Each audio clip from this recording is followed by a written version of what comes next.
C'est le taux de contamination le plus élevé jamais enregistré en Israël.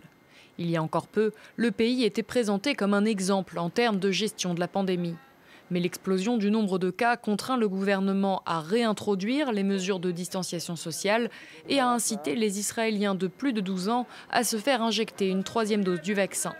Dans les rues de Jérusalem, certains craignent un retour en force du virus, tandis que d'autres font confiance au gouvernement.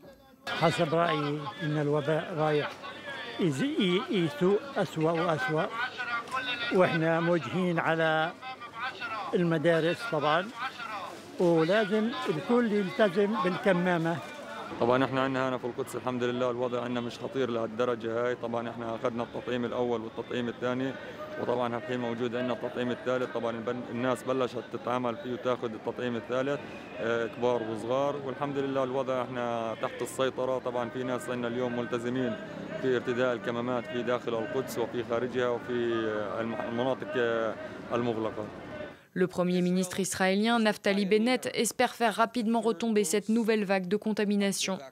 Opposant farouche aux mesures de confinement strictes imposées par son prédécesseur, il mise sur le port du masque et la vaccination pour aplatir la courbe. À l'heure actuelle, environ 60% des Israéliens sont entièrement vaccinés, dont 80% d'enfants. Le Premier ministre affirme que la mise en place d'une 3e dose porte déjà ses fruits, notamment en ce qui concerne le nombre d'hospitalisations.